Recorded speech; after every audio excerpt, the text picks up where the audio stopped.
Alright guys, it's me, Agent of Power Sun again, and now I would like to talk about some Super Quantums, or Power Rangers, as I love to call them, as a lot of us in the community are loving to call them, because that's what they remind us of.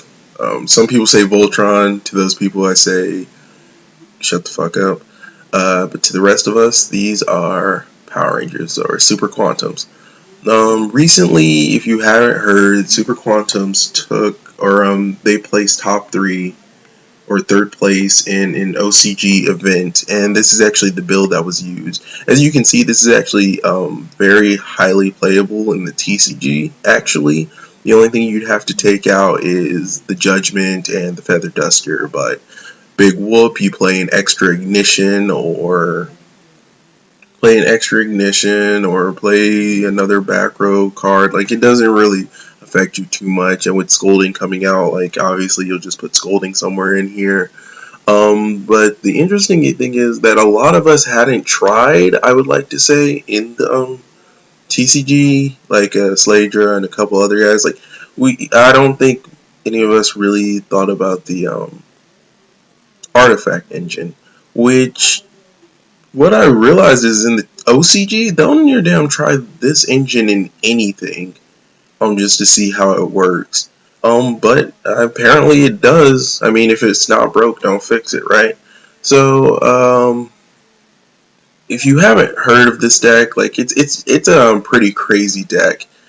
Uh, in my opinion, basically what you want to do is you want to exceed into these guys, which are the Zords, and then you want to make Megazord here, and basically win from there, because this guy is basically, everyone's calling him Towers 2.0. I don't know if I'd go that far, but he is ridiculously broken, and he's ridiculously easy to make. Thanks to this little field spell right here, it's near damn impossible not to get into this guy with the quickness.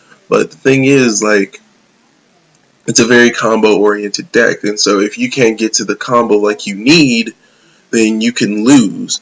So that's where the artifact engine coming in, because being able to use the artifact engine to stop special summons, or to pop cards, or to make wombo combos and go into rank 5s that can move the game state forward for you, is very big. That's also why you play Max C, because you need to get to your cards as quick as possible. So I think this is actually, like, very interesting, because a lot of us are already calling this Tower 2.0, talking about how good the deck is. The problem is it's missing a lot of like draw power, I guess.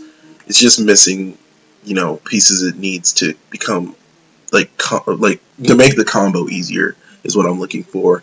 But this is very interesting. I'd be lying, like, I'm probably gonna try this out. I'd be lying to say I'm not gonna give this a try, just to see how it fares in the OCG. Because people have been trying to make builds, but a lot of builds have been like upstart chicken game, reasoning, stuff like that, just trying to make this deck like ultra fast. But this allows you to play at a relative speed and not have to really worry about oh, I need to go as fast as possible to get to my cards. So this is interesting, and I'm actually glad to see that it's already topping. I expect this deck to get better as time goes on. Right now, I think it's nowhere near ready to be in the meta, but I think with a couple more support cards, it will be meta ready, and it probably will be one of the top 3 of the format. I know the OCG is like tier 0 right now at Perform H Pendulums or whatever. I don't predict that for us. That never really happens to us, because we always forget, like, things come out in the OCG way different times than they do for the TCG, and then we get exclusives that they don't get that are actually good, like Cosmos, like Burning Abyss. And when that happens, it completely throws the format out of order. So I don't think you can say, what, I might just save that for another video. But so I'm not going to talk about it anymore. But yeah, once this deck gets a couple more pieces so it can sustain itself, I think this deck will be a force to be reckoned with, and I'm glad to see it topping. And yeah. So tell me what you guys think of Super Quantums. Right now, as you can tell, I'm loving them. And I was calling Artifacts the Power Ranger deck. So now I have an actual Power Ranger deck teaming up with like the Power Ranger deck. If you've ever seen that meme of Power Rangers in space meeting up with Teenage Mutant Ninja Turtles, that's basically what this is to me right now. I might actually try and make that the thumbnail. We'll see. But yeah. So in the comment section, why don't you let me know what you guys think of Super Quantums? And yeah, I'll see you guys later.